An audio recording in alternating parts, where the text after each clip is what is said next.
Guys welcome to yet another lead coding blog. बिना वक्त जाया किए चलिए देखते हैं आज के कोडिंग सेशन में क्या है हमारे लिए एक नया चैलेंज। या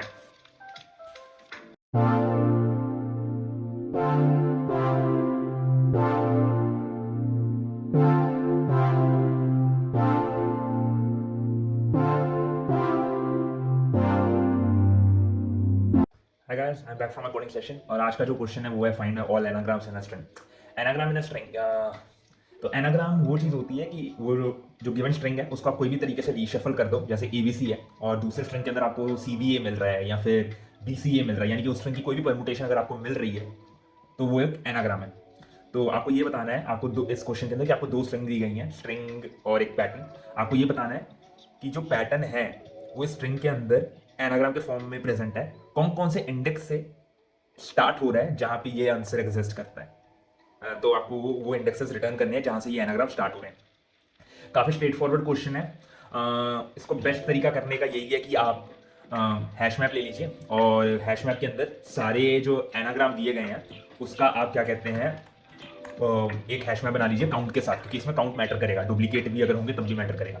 और जो गिवन स्ट्रिंग है उसको आइटरेट करना शुरू करिए तब तक जब तक आपको इस विंडो के साइज के क्या कहते हैं विंडो नहीं मिल जाती, और उसके बाद जैसे आपको वो विंडो हिट होती है आप चेक करने की कोशिश करिए क्या ये मेरा आंसर एग्जिस्ट करता है कि नहीं करता है।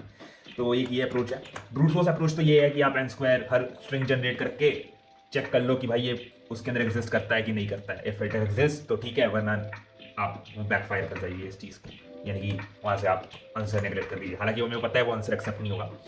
मैंने हैश मैप यूज़ किए हैं, आप हैश मैप की जगह क्या कहते हैं एक नॉर्मल एरे या वेक्टर यूज़ कर सकते हैं, क्योंकि उससे क्वेश्चन थोड़ा सिंपल हो जाएगा। विजिटेड की ज़रूरत नहीं पड़ेगी अगर आपने अपने पॉइंटर्स को उस तरीके से मैच किया है, पर ये मेरा स्टाइल है कोड करने का तो फिर मैं उस हिसाब से ही करता हूँ। लेकिन मैंने किया क्या है, अप्रोच देखते हैं। लाइक अब देखिए ABC एक पैटर्न मेरे को दिया गया है और एक क्या कहते हैं जो आपका स्ट्रिंग दी गई है, लेट्स से वो DABCEBCA है। तो अगर आप देखेंगे यहाँ पे आंसर मेरे दो जगह पे है। एक तो ये है ABC वाला जो कि फर्स्ट इंडेक्स से स्टार्ट हो रहा है, 0 1 2 3 4 5, और एक दूसरा है वो मेरे इंडेक्स 5 से स्टार्ट हो रहा है। तो मेरे को आंसर में रिटर्न करना है भाई 1,5, करेक्ट। तो ये तो हम लोग समझ गए हैं ना। एक काम करते हैं, इसको जल्दी से मिटा लेते हैं और दोबारा उस एग्जाम्पल को मैं लिख लेता हूँ। ABCE पैटर्न है, हम लोगों को मिला है DABCEBCE। अब हम लोग क्या करेंगे, मेरी अप्रोच क्या है कि मैं पहले D को इंसर्ट करूंगा। अगर D मेरा इंसर्टेड नहीं है तो मेरे D है, एक रनिंग काउंट रखा हुआ है, इसका मैंने हैश मैप बना लिया ऑलरेडी, जिसके अंदर मैं अपना कि A का काउंट 1 है, B का काउंट 1 है, C का काउंट 1 है। तो इसको मैं P काउंट बोलता हूँ, दैट इज पैटर्न काउंट। तो वो मेरा फिक्स है, वो मेरा बन चुका है। फिर एक रनिंग काउंट रखा है जो कि मेरा राइट और लेफ्ट पॉइंटर है, जो कि शुरू में 0 पे है। तो उसमें मैंने इंक्रीज किया, D का काउंट 1 हुआ, A का काउंट फिर 1 हुआ, फिर B का काउंट 1 हुआ। जैसे ही ये सब हुआ मैंने देखा कि मेरी जो है पॉइंटर की लेंथ है, जो विंडो की लेंथ है वो 3 हो गई है, करेक्ट। और वो मेरे पैटर्न साइज के बराबर है ABC के।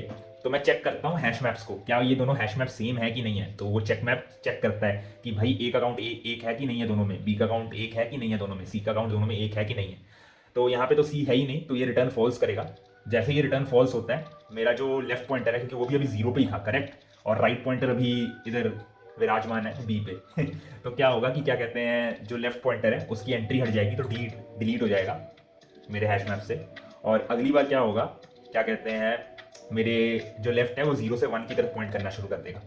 अब विंडो की लेंथ दोबारा 2 हो चुकी है, करेक्ट, तो ये साइज 3 हट के 2 हो गया है। तो अब क्या होगा, अब राइट पॉइंटर बढ़ेगा, जब राइट पॉइंटर बढ़ेगा तो वो C पे पहुंचेगा, करेक्ट। तो C की एंट्री हो गई, C इक्वल टू 1 की एंट्री हो गई, तो आपका C का जो फिर से जो काउंट है ये 2 से हट के 3 हो गया।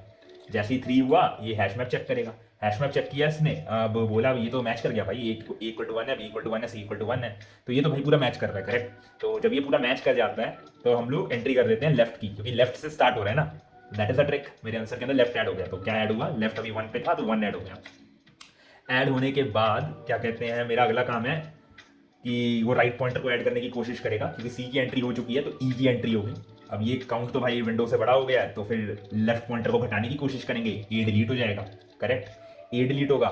फिर ऐसे ही हम लोग चलते रहेंगे कि B डिलीट होगा, A डिलीट होगा, B डिलीट होगा, सी डिलीट होगा, लेकिन बाई द डेट टाइम आपके हैश मैप के अंदर ई, पी और सी की एंट्री हो चुकी होगी।